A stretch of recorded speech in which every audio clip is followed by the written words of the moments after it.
오늘 말씀드릴 건 뭐냐면 이 강릉 커피 콩빵 원조 논쟁이에요. 한 일주일 정도 됐죠. 그러니까 이 강릉 커피 콩빵이라는 회사의 대표분이 자기가 진짜 원조인데 요즘 유사업체가 너무 많이 늘어나서 힘들다. 그리고 이 업체를 콕 찍어서 자기 레시피부터 브랜드 모든 걸 다 따라하고 있는데 여기 대표는 자기의 원래 예전 직원이었다. 이렇게 얘기를 하고 계세요. 그런데 이쪽 업체 측의 반박은 자기가 직원이 아니고 자기는 가맹 점주였을 뿐이고 꼬박꼬박 매출의 10%를 가맹비로 냈다. 그런데 계약이 해지되면서 독자적인 레시피를 개발해서 사업을 한 것뿐이다. 이렇게 주장을 하고 계시죠. 그런데 뭐 직원이었는지 가맹점주였는지는 뭐 사대보험 가입 여부라든가 뭐 가맹점 계약서 그리고 돈의 흐름을 보면 나오는 거니까 그거는 심플한 문제죠. 그러니까 이쪽이 직원이었으면 돈이 이쪽으로 갔을 테고 이쪽이 가맹점이었으면 가맹비로 돈이 이쪽으로 갔을 테니까 뭐 이런 것들만 파악을 해도 제가 보기엔 요거는 뭐 금방 해결이 될 것 같아요. 그래서 이런 내용은 뭐 쉽게 밝혀질 내용이기 때문에 제가 굳이 말씀드릴 필요는 없을 것 같고요. 그러니까 오늘 말씀드릴 내용은 도대체 이 음식업계에서 요식업계에서 이런 일이 반복되는 이유는 도대체 뭐냐, 원조 논쟁이 반복되는 이유는 뭐냐, 이걸 좀 오늘 말씀드려 볼게요. 우선 제가 아까 설명드렸던 두 업체의 정확한 이름을 혹시 기억하시는 분이 있나요? 그러니까 대부분의 분들은 커피 콩빵 정도는 기억을 하실 거예요. 그런 커피 콩빵이라는 이름의 업체를 내가 찾아가려고 지도 앱을 열어보면 업체들이 지금 11개가 뜨는데 강릉 커피 콩빵, 강릉 뜨다가 강릉당이 뜨죠. 그리고 강릉당 또 떠요. 그리고 강릉이라는 키워드까지 넣어서 검색을 하면 강릉 뜨다가 강릉당이 뜨죠. 이러다 보니 찾아가시는 손님분들 입장에서는 혼동이 발생하는 거고요. 이 이름을 먼저 사용했다라고 생각하시는 점주분들 입장에서는 매출이 누수가 발생하니까 원조 논쟁이 발생을 하는 거예요. 그러면 이 간판을 어떻게 쓰고 있는지 다시 한번 보시면은 여기는 강릉 커피 콩빵, 여기는 커피 콩빵 강릉당이라고 쓰고 있어요. 당 하나 차이밖에 없는 거죠.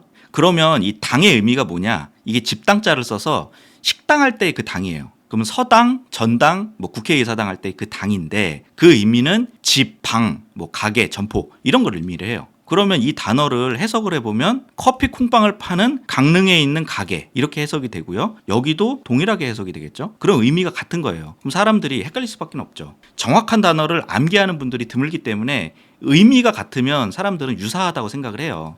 동일한 업체라고 혼동할 수밖에 없는 상황이고요. 그러면 이 업체가 먼저 시작했으니까 여기가 잘못한 거네. 이건 쓰면 안 되는 거 아닌가 이렇게 생각할 수 있는데 제가 보여드릴 내용을 보면 좀 생각이 복잡해져요. 전주 콩나물국밥, 안동 찜닭, 함흥냉면, 부산밀면, 송탄 의정부 군산 부대찌개. 이게 다 공통점이 있죠. 앞에 지역 이름이 붙고요. 뒤에 음식 이름이 붙어요. 음식 명칭이 이렇게 된 이유는 각자 지역마다 이제 스타일이 있고 레시피가 다르기 때문이죠. 그래서 결국 이렇게 보면은 음식은 이런 각 지역의 기후, 사회 문화적인 환경, 특산품의 영향을 받아서 음식의 특징과 느낌이 달라지기 때문에 지역 명칭이 들어간 단어는 경쟁업자분들이 자기의 상품을 표현하기 위해서 다 써야 되는 필수 단어가 되는 거예요. 그러면 이 강릉 커피 콩빵 여기에 대해서 다시 보면은 여기가 그 강릉의 안목해변이라는 곳인데 이쪽에 바다가 있으니까 여기서 뭐 커피 한 잔 마시기 딱 좋죠. 그래서 여기 자판기들이 이제 한두 개씩 생기다 보니까 이쪽이 자판기가 거의 한 50대 정도 생기면서 자판기 커피로 처음에 유명해지기 시작했어요. 그러다가 이제 유명 바리스타 분들이 강릉에서 창업을 하시면서 강릉이 커피로 유명해진 거죠. 그래서 지금은 강릉에서 매년 10월이면 이 강릉 커피 축제를 열고 있고요. 이 지역은 횟집보다 커피가 더 많아요. 그리고 이 커피콩, 강릉 커피콩빵의 이 커피콩은 커피빈이잖아요. 이거는 그 커피 관련된 빵, 케이크, 음료를 만들기 위한 원재료에 불과하기 때문에 이거 역시 필수적인 단어예요. 그래서 이 강릉 커피콩빵이라는 이 단어는 강릉에서 커피 관련된 빵이나 뭐 케이크, 음료 이런 것들을 파시는 분들은 다 써야 되는 거죠. 그러다 보니 이 특허청에서는 상표권으로 인정을 안 해줘요. 이런 것들은.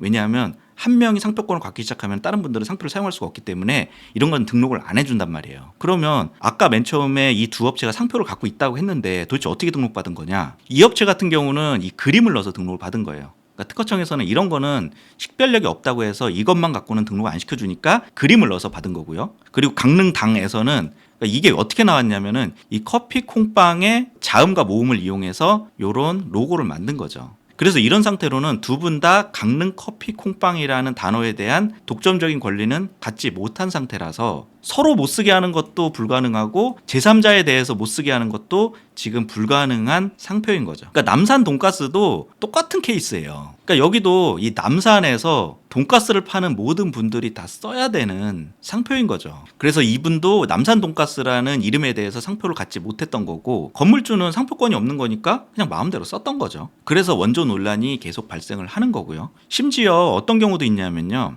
여기가 1966년에 창업을 한 그 명동 칼국수인데, 창업하고 나서 12년 만에 이름을 이렇게 바꿔버렸어요. 명동 교자로. 왜 그러냐면 여기가 유명해지다 보니까 주변에 그 유사업체들이 쫙 늘어나겠죠. 명동 칼국수라는 이름을 쓰는. 근데 상표 등록을 받으면 됐겠지만 이걸 등록을 안 시켜주니까 결국에는 자기 브랜드 이미지가 계속 안 좋아져서 결국에는 자기 이름을 버리고 이제 새로운 이름으로 바꾼 거예요. 근데 문제는 뭐냐면 여기도 지역 명칭이잖아요. 교자가 만두잖아요, 또. 그러니까 이것도 명동 만두예요. 그러니까 이것도 등록이 안 되는 거예요. 그래서 이것도 개명을 하고 나서 거의 30년 동안 또 등록이 안 되다가 2010년에 이제 겨우 등록을 했죠. 그러니까 이거는 아주 유명해지면 예외적으로 등록을 시켜줘요, 상표는. 왜냐하면 이제 사람들이 헷갈리니까 그걸 또 보호해줘야 되기 때문에 예외적으로 등록을 시켜주지만 넓게는 안 해줘요. 예를 들면 이분이 칼국수하고 만두만 유명하기 때문에 딱 거기에 대해서만 상표권을 준 거고, 뭐 비빔국수라든가 뭐 갈비 뭐 이런 한식류에 대해서까지 인정해 준 건 아니에요. 그래서 이분이 계속 이렇게 상표 출원을 계속하고 있는 거예요.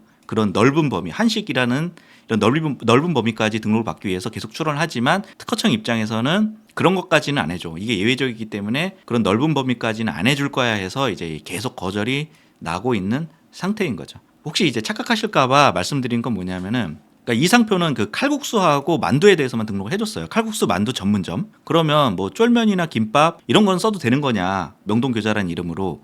그거는 좀 주의를 하셔야 되는 게 뭐냐면, 상표법으로 못 잡는다고 하더라도 그 부정경쟁방지법으로 잡힐 수도 있기 때문에 이건 좀 주의를 하셔야 돼요. 함부로 따라하시면 안 되는 거죠. 근데 다만 이제 부경법 같은 경우는 좀 이 글자체부터 해서 이제 손님들을 혼동시키려는 그런 나쁜 의도가 얼마나 보이느냐 이런 것까지 같이 판단하기 때문에 상표법보다는 이제 보호받기가 훨씬 어려운 단점이 있어요. 그래서 권리 구제가 그렇게 쉬운 편은 아니다라는 거를 좀 알아두시면 좋겠고요. 그래서 결론을 말씀드리면은 이 음식점 창업을 하시는 분들 입장에서는 자기 상호 그 브랜드를 정하실 때 지역 명칭하고 음식 이름이 결합된 상표를 쓰시는 거는 이제 좀 조심하셔야 된다. 이거는 나만 쓸 수는 없는 상표이기 때문에 최소 뭐 10년 이상 영업을 하셔서 아주 유명해져야 겨우 등록을 받으실 가능성이 있다. 이렇게 알고 계셔야 될 것 같고요. 그 손님분들, 그러니까 일반 수요자 입장에서는 그러니까 내가 어떤 음식점을 찾을 때 그 음식점 이름에 지역 명칭이 들어가 있다. 그러면 이렇게 검색을 해보면 장소가 많이 나와요. 지금 이거 명동 칼국수 하나만으로 지금 372개인데 실제 그 명동 교자의 그 매장은 3개밖에 안 되거든요. 그럼 적어도 369개는 이제 다른 업체라는 거니까 요거는 좀 주의를 하셔야 되는 거죠. 그래서 뭐 이렇게 많이 나오면은 뭐 마음을 비우시고